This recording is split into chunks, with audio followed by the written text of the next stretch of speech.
வணக்கம். நாங்கள் இணைந்திருப்பது லங்கா4 ஊடகத்தினூடாக. உலகளாவிய ரீதியிலே பல நாடுகளிலே சிறுபான்மையினம் தன்னுடைய எழுச்சியாலும் அயராத உழைப்பாலும் அயராத போராட்டத்தாலும் நெஞ்சூர வலிமையாலும் எழுச்சியோடு பொங்கி விடுதலை பெற்றிருக்கின்றது.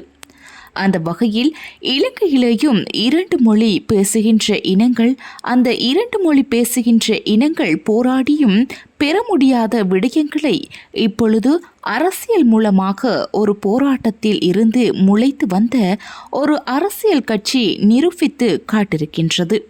அவர்கள் வந்த திசை சிவப்பு உடையாக இருந்தும் அந்த சிவப்பு உடையின் காட்டும் இந்த இரத்தத்தை சிந்தி இந்த வெற்றியை பெற்றிருக்கின்றார்கள். இந்த வெற்றியை பெற்றது அவர்களூடாக மாத்திரமில்லை, மக்கள் அவர்களை அங்கீகரித்து அவர்களின் ஆட்சி சிம்மாசனத்தை கொடுத்திருக்கிறார்கள்.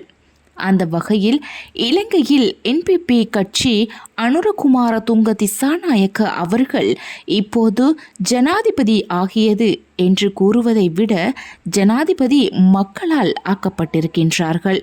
அந்த ஜனாதிபதி ஆக்கப்படுவதற்கு முன்பாக பெரும் வெற்றி அலைகளை ஊடகங்களூடாக பார்த்திருந்தோம்.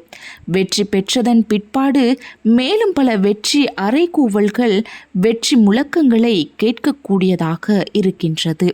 அதிலே உதாரணமாக பல எதிர்த்து நின்ற கட்சிகள் இருக்கின்ற தொண்டர்கள், பிரமுகர்கள் கூட, ஏன் கட்சி உறுப்பினர்கள் கூட அடுத்த பாராளுமன்ற தேர்தலிலே அனுரகுமார துங்க திசாநாயக்க அவர்களுக்கு ஆதரவு செலுத்துவது போன்ற பல அறிக்கைகளை அவர்கள் தங்களுடைய முகநூலில் தாங்களாகவே நேரடியாகவும் செவியாகவும் கொடுத்திருப்பதை பார்க்கக்கூடியதாக இருக்கின்றது.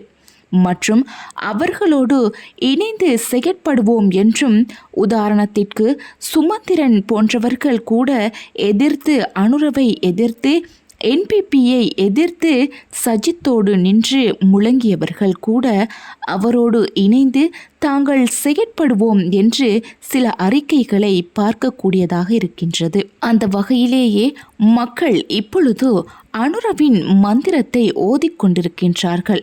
அனுரவின் காற்று வீசிக்கொண்டிருக்கின்றது.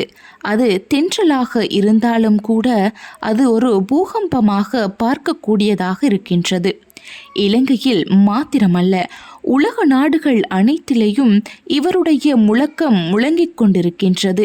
இவருடைய கீதம் பாடப்பட்டு கொண்டிருக்கின்றது. இவருடைய ஆதரவுகள் இலங்கையிலேயே சிங்களவர்கள், தமிழர்கள், இஸ்லாமியர்கள் என்ற வேறுபாடு இல்லாமல் அனைவருக்கும் இவருக்கு ஒரு சந்தர்ப்பத்தை கொடுத்திருக்கின்றார்கள்.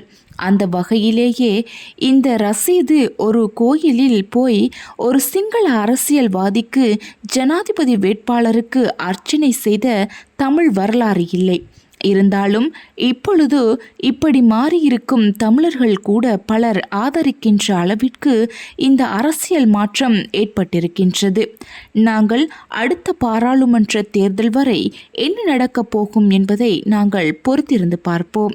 எப்படியாக இருந்தாலும் லங்கா4 ஊடகத்தினுடைய வேண்டுகோள், போதையில்லாத சமுதாயம் தேவை, போதையில்லாத இளைஞர்களுடைய வாழ்க்கை, போதையில்லாத இலங்கைகள் மக்களுடைய தேவை மற்றும் மும்மொழி கல்விக்கு அவசியம் கொடுத்து அனுரா அவர்கள் மும்மொழி கல்வியையும் தூண்டி மக்களுடைய ஒற்றுமையை அவர்களே ஏற்படுத்தி கொள்கின்ற அளவிற்கு அவர்களே பேசி தங்களுடைய பிரச்சனைகளை மொழித்தடையில்லாமல் பேசி தீர்த்து கொள்கின்ற அளவிற்கு இவர் மக்கள் தொன்று ஆற்றுவாராக இருந்தால் இவரை அசைக்க யாரும் இல்லை. இச்செய்திகளுக்கு பிரதான அனுசரணை செல்வாசோக் இமோபிலியன், சுவிஸ் நாட்டில் முன்னணி நிறுவனம்.